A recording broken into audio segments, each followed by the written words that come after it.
Hello bachcho, let's read this question. So the question says, by the first decade of the 20th century, a series of changes affected the pattern of industrialization in India. Explain. 20th century तक के जो 20th century का first decade मतलब कि 1900 से 1910 तक के, उसमें एक बहुत सीरीज ऑफ चेंजेस होते हैं जो कि इंडिया के इंडस्ट्रियलाइजेशन प्रोसेस को अफेक्ट करते हैं, इंडस्ट्रियलाइजेशन पैटर्न को अफेक्ट करते हैं. Let's see the key concept is industrialization in India. जो इंडिया में इंडस्ट्रियलाइजेशन है ये मेजरली हम 19th सेंचुरी से ट्रेस करते हैं और उसी के बाद हम देखते हैं कि ब्रिटिशर्स इन्वॉल्व होते हैं इंडिया के इंडस्ट्रियलाइजेशन प्रोसेस में और कैसे चेंजेस आते हैं.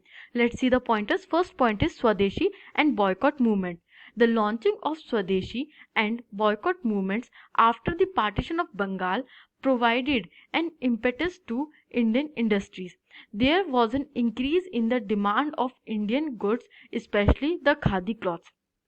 अब क्या होता है, ब्रिटिशर्स रूल कर रहे होते हैं इंडिया पे और वो रूल करने के साथ साथ एक इकोनॉमिक ड्रेन कर रहे होते हैं इंडिया का. बहुत ज़्यादा इंडिया से पैसा बाहर ले जाते हैं.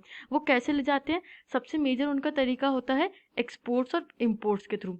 वो जो ब्रिटिश गुड है, ब्रिटिश गुड का एक्सपोर्ट करते हैं इंडिया में, इंडियन मार्केट्स में, और जो इंडियन गुड्स है उसको पूरी तरीके से ख़त्म कर देते हैं. जैसे ही स्वदेशी और बॉयकॉट मूवमेंट्स स्टार्ट होते हैं. अब स्वदेशी और बॉयकॉट मूवमेंट्स में क्या होता है? इन मूवमेंट्स में होता है बॉयकॉट ऑफ ब्रिटिश गुड्स. जो भी मैनचेस्टर क्लॉथ एक्सेट्रा होते हैं उनका बॉयकॉट होता है इन मूवमेंट्स में.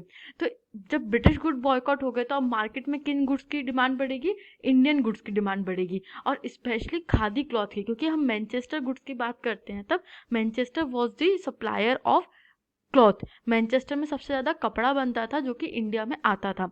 और इन मूवमेंट्स में बंगाल के पार्टीशन के बाद, बंगाल का पार्टीशन 1905 में होता है और इसके बाद सबसे मेजर बॉयकॉट और स्वदेशी मूवमेंट चलते हैं जिसमें कि खादी क्लॉथ का प्रमोशन किया जाता है, इंडियन इंडस्ट्रीज का प्रमोशन किया जाता है.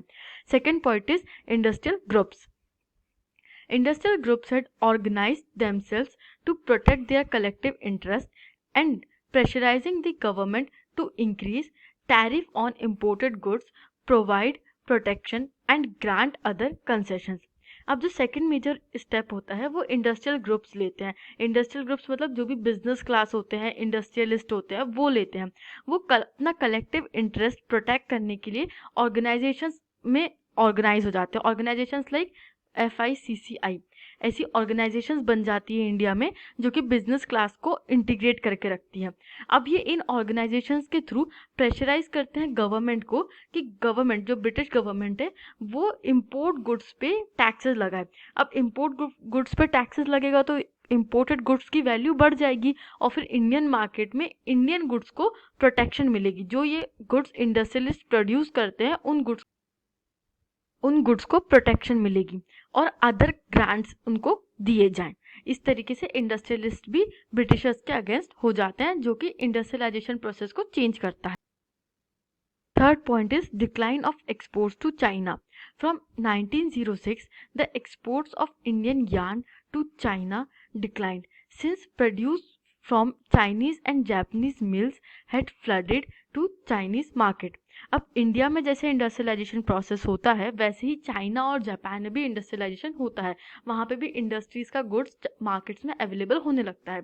तो 1906 से जो भी इंडिया का एक्सपोर्ट हो रहा था, एक्सपोर्ट मेजरली किस चीज़ का हो रहा था? इंडियन यार्न का, वो डिक्लाइन कर जाता है और चाइनीज़ और जापानीज़ मिल का जो प्रोड्यूस होता है वो चाइनीज़ मार्केट में आने लगता है.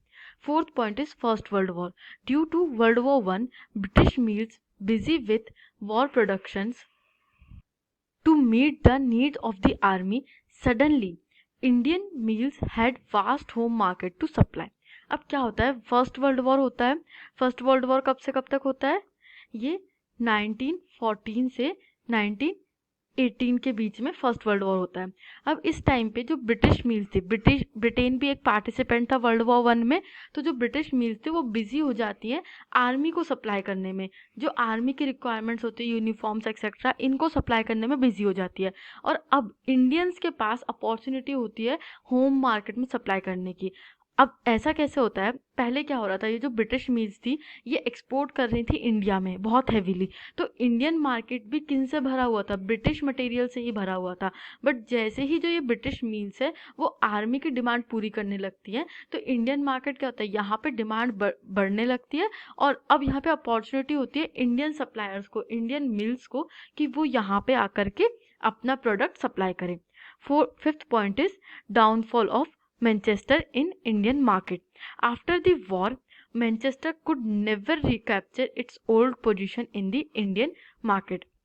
अब क्या होता है, मैनचेस्टर एक प्रोमिनेंट सप्लायर था इंडिया को, मैनचेस्टर का क्लोथ आता था इंडिया में और वो इंडियन मार्केट्स में इजीली अवेलेबल होता था। बट जैसे ही वर्ल्ड वॉर 1 के टाइम पे ये जो ब्रिटिश मील्स थी मैनचेस्टर की वो बिजी हो जाती है आर्मी को सप्लाई करने में, तो क्या मैनचेस्टर का डाउनफॉल होता है इंडिया में। इंडिया में फिर कौन सप्लाई करने लगता है, इंडिया में इंडियन मील्स सप्लाई करने लगती हैं उस टाइम पे। और बाद में वर्ल्ड वॉर 1 के बाद भी, आफ्टर द वॉर भी, जो मैनचेस्टर होता है वो कभी भी अपनी इस पुरानी पोजीशन को रिकैप्चर नहीं कर पाता, वो पुराना इंडियन मार्केट कभी भी रिकैप्चर नहीं कर पाता है। इस तरीके से हम देखते हैं कि कैसे 20th सेंचुरी के फर्स्ट डिकेड में बहुत सारे चेंजेस आते हैं इंडस्ट्रियलाइजेशन प्रोसेस में इंडिया के। I hope you understood this question. Thank you and best of luck.